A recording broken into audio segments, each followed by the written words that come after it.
Louisiana versus all y'all. Jarrett Roser here, reminding that we try to keep profanity to a minimum because we got Chessa Bouche from BR Proud ready to talk about the biggest news that we've kind of been waiting on for about a week now. LSU announces Kim Mulkey will be coming back to Louisiana to take the reins of that women's basketball program.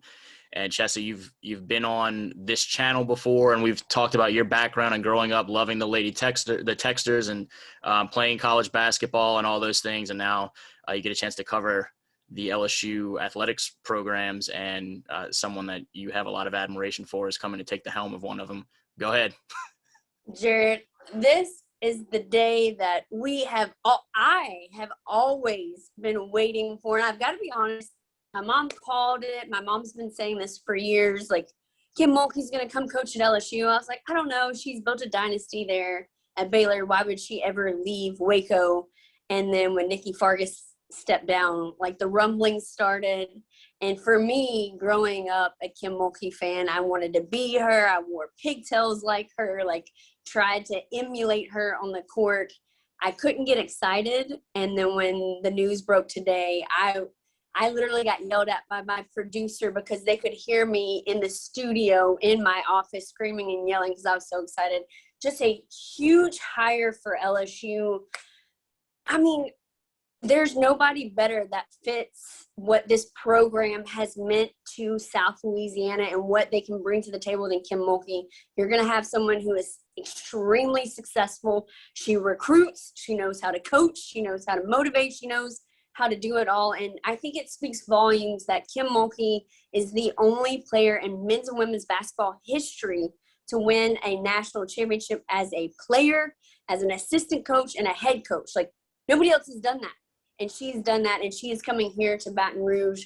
And I just think this women's program that has been mediocre for so many years, and especially after the Sue Gunter era and having, a successful program that was always in the hunt to kind of being mediocre and just being kind of on the fence of, they're good, but they're not very good, but they're not terrible. Like, they'll have a decent season and they'll make it in the first round of the NCAA tournament, and then they're done. And to have someone like Kim Mulkey who brings the pedigree that she has, 19 NCAA appearances, 3 national championships at Baylor, like, you just couldn't get a better hire. And I think LSU did what they needed to do, and it is impressive, and I'm so excited. Like you said, I'm trying not to cuss because I get excited. I'm Cajun. I want to cuss. I want to do all the things, but it's so exciting that they're showing that they care.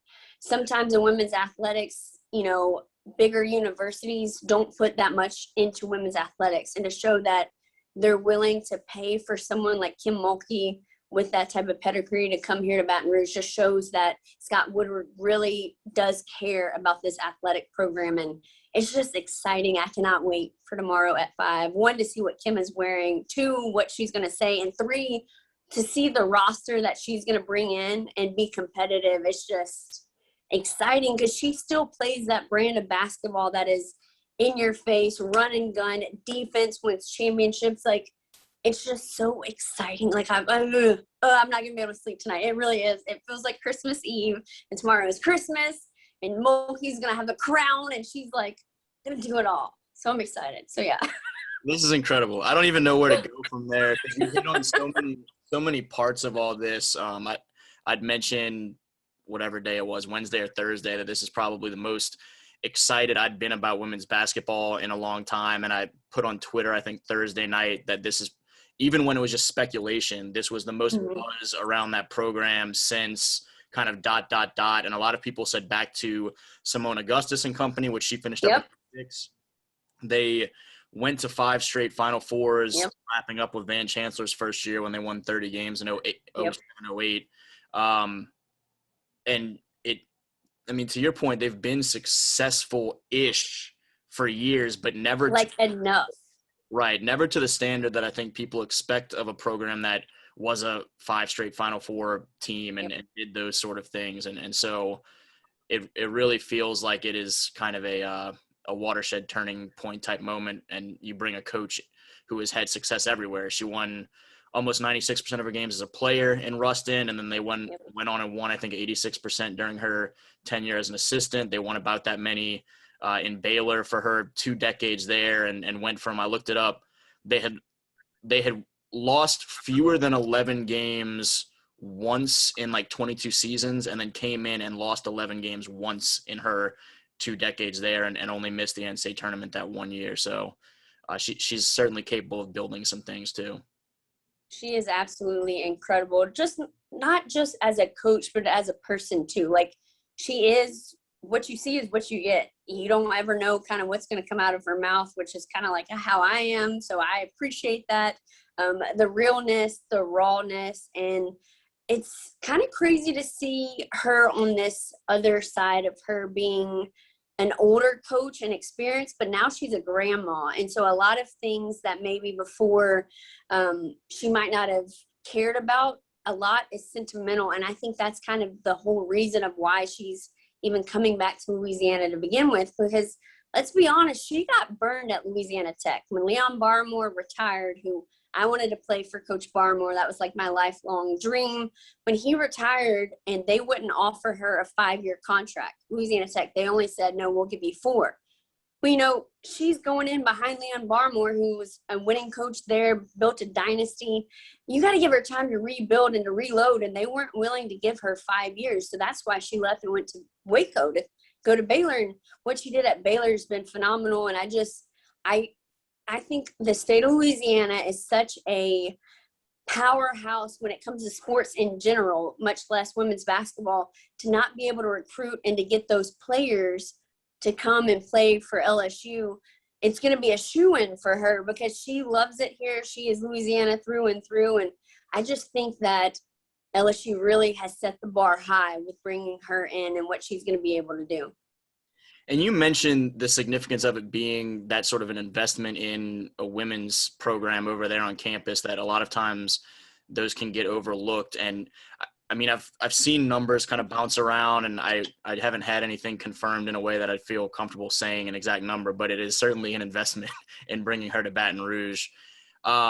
With everything that has gone on at LSU, to see them prioritize the women's side, am I reading too much into that there's some meaning there as well? And then there should be some sort of a positive feeling to that too, that, you know, this isn't a football coach, this isn't a new baseball coach, but one of the women's sports is getting that sort of attention that is an elite level of hire. Absolutely. I think with kind of the dark cloud that is looming over LSU with everything that's going on with the Darius Geis case and Coach O and all the investigation, I think that it would have been easy for LSU to say, hey, we got a lot going on. We'll kind of put this coaching hire on the back burner. But instead, you see, obviously, they went after her guns a-blazing because this was done pretty quickly. I mean, LSU didn't even put out the press release on Nikki Fargas saying that she was stepping down until, yesterday? And so to basically, obviously, they had Kim here this week taking headshots, doing stuff. So they really went after her. And I just think that speaks volumes that they are trying to do right. They are trying to get, I don't want to say clout, but they are trying to prove themselves that it isn't just a football school, that they are willing to put in the money, the effort, and the time and energy to try to focus on women's athletics. And I think women's basketball will flourish under somebody like Kim, and especially just the positivity, what she brings to a program, period. Just herself, not even her coaching staff, not what it's going to do for this community, pack the PMAC. It's going to feel a lot like Dee Dee Bro with the enthusiasm, that PMAC is packed for every LSU home meet. And I expect the PMAC to be rocking and popping there with Kim just because of what she brings to the table. And so I think it really falls on LSU's shoulders that, yes, we're trying to do the right thing and, yes, we care, as opposed to maybe saying, well, it's not a good time, we'll figure this out later. And for Scott Woodward, the early stages of his third year now that he's just beginning back on campus, he follows a Joe Oliva era that I think people remembered even at that time of his departure as the swings and misses at potential football coaching hires in particular. Yep. It was the case in some other programs as well where they missed on some folks that they pursued. And so there was a lot of skepticism the last couple of days of saying, oh, LSU, quote unquote, going after someone again. I'll believe it when I see it. And for him to get that deal done, I think certainly his first huge hire of this level of significance, it seems like early referendum time is a really positive early return for Woodward and his ability to go out and get some elite level coaches to come to campus.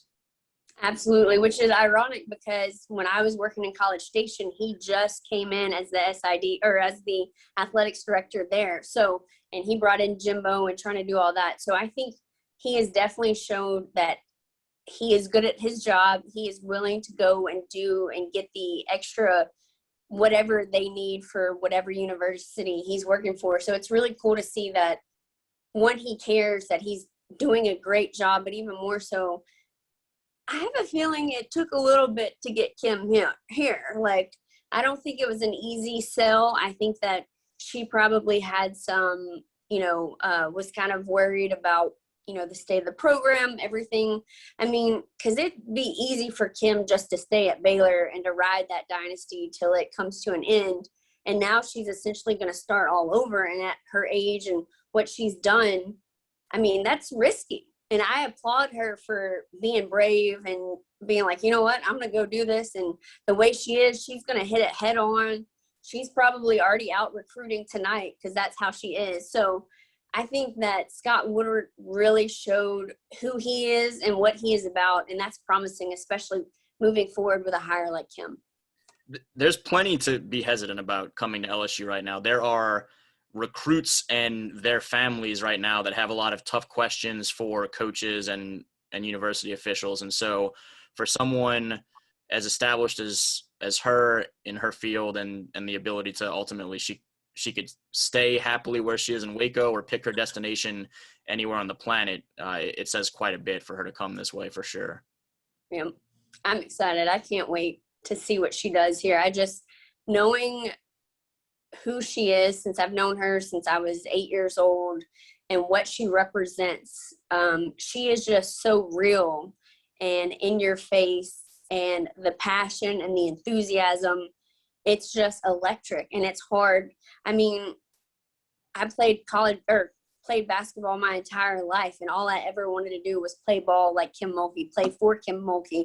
I probably, if she would have gone somewhere other than Baylor, I probably would have gone to Baylor and been a walk-on just to be on her team, just because she's that kind of, she has that magnetic personality where you want to run through a brick wall for her because she would do the same thing for you. So it's one of those, just as a coach, she is so electric and fun and represents kind of doing the things the right way.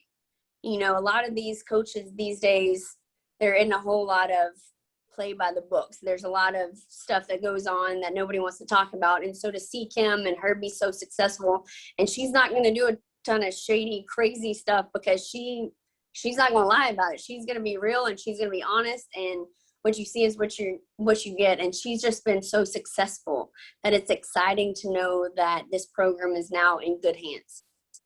You mentioned too the dynamic of she's the only person on either men's or women's side to have won a national championship as a player, assistant, and head coach. One of, I think, just 3 to have done it even as a player and coach with Dean Smith and Bobby Knight. And I was trying to think of any other kind of similar move for someone to leave, someone of her caliber at her job to leave the program that she's built to that point and sidestep to another position. And I mean, I gave you no heads up on this at all, but do you have any? Because to me, you look at people, Nick Saban left for the NFL. It was mediocre. He came back to college. Bobby Knight got fired, came back a year later to Texas Tech. Urban Meyer, when he's left for health reasons and then come back into coaching. But to actually leave directly, be lured away, I don't know that in any of the major sports, at least men's or women's side, that you have seen something of this magnitude. Ironically, last week when the rumblings started, I went back and tried to think of any men's or women's coaches that essentially built a dynasty and left to go somewhere else and built a dynasty aside from those people that you just mentioned, most people, when they build that powerhouse, that dynasty, they stay put. That's why for forever, anytime my mom brought up, what if Kim came to LSU? I was like, why would she leave Waco? Like, people just don't do that. People build, this incredible powerhouse and they don't leave. So going back to your question, I can't think of anybody who's built a dynasty and leaves and tries to build one elsewhere. So it's one of those things of, in all honesty, knowing how Kim is, she is such a competitor. She probably is excited as hell to take on a new challenge and to be like, you know what? I'm going to go to Louisiana. I'm going to go to my home state. I'm going to represent my home state, and I'm going to build a dynasty there, one that she can put her mark on and she can build it to what it needs to be and then retire once she completes that. I think that if I were to guess, and obviously I haven't talked to Kim, I have no idea what she's thinking, but for me and how I know her and how she is, I just think that competitive side and her being so proud of being a Louisianan, that I think it was just the mere fact of the new challenge and wanting to be able to do that in her home state just meant a little bit more than if she would have stayed at Waco. I guess one move that had stood out to me was Roy Williams leaving Kansas to go to UNC, but at the same time, he took the reins of a very built Kansas program and took the reins of a very built program in Chapel Hill. That was his alma mater, and so he kind of went back home, but he was just kind of taking the baton in each instance. And so I don't think that one quite qualifies. But you could almost say Mac Brown then at Texas and then going back to UNC. I mean, granted, he's not building a powerhouse, but they have been in a bowl game and have done a lot more than what UNC has done in football in, 15 years? Yeah. But, yeah. You mentioned, too, beyond just the sentimental side of going home, the competitive aspect of showing and building that dynasty. And I wondered, with everything that she's accomplished in Waco, I mean, Baylor for so long, I think, has been kind of that next program or one of that next program beyond UConn that has obviously dominated the sport for quite a while under Gino Auriemma. She now has an opportunity to potentially win a national championship at a second school as a head coach, which is something that he has not done and probably will not leave to do. Is that something that you think, from your, I guess, history and knowing her and her mindset, as long as you have, you think that's something that she's thought a little bit about with all this? Absolutely. The way that she is, there is nothing that Kim Mulkey is not scared to face. She is up for the challenge. I would put money on it that she has thought about that, because, again, last week I was looking through and trying to see, like, are there any women's basketball coaches that have started somewhere and won a natty and, like, left and gone other places? And there's not. Like, essentially in women's basketball especially, people get there and they stay there. Pat Summitt did it. Gino did it. Vanderbeek at Stanford has done it. It's just people stay. Sherry Cole at Oklahoma, they all stay and basically ride it out. And I think with Kim, I think that, not that it was easy in Waco, because nothing is easy in college sports, period, but I think the thought of having a new challenge and a new chapter and being able to do something that other people haven't done is absolutely something that Kim wants to tackle and wants to do, because that's just her competitive nature and how she is. So I would absolutely 100% think that that's got to be something in her mind, and she has thought about it. What is your expectation on how long it takes her to get that program back to a Final Four and potentially to go win a national championship at some point?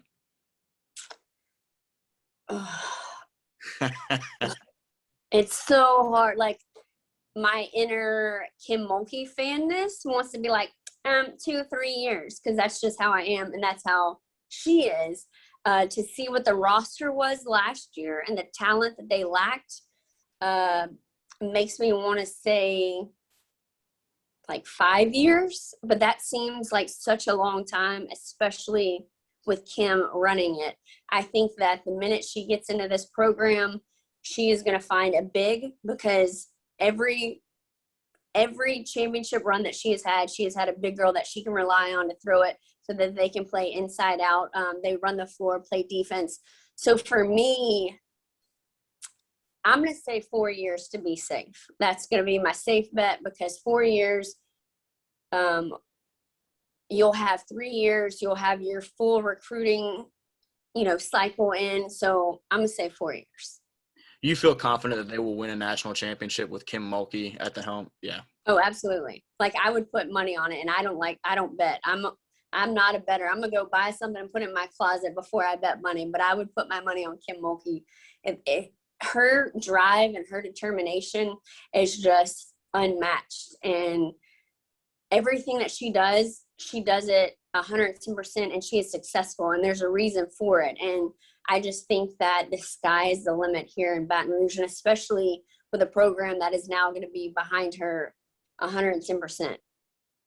As someone who has some great stuff in her closet, I'm sure she will appreciate you saying that and putting a wager on her success over some of those great outfits that she will bring to Baton Rouge. And I posted on pretty much all social media that she is welcome to a Louisiana versus all y'all shirt if she's willing to wear it. So yes, let her know about that pretty quickly. I get all my compliments on my Louisiana versus all y'all's mask, so I'm representing. There you go, Coach Mulkey. I hope you see this.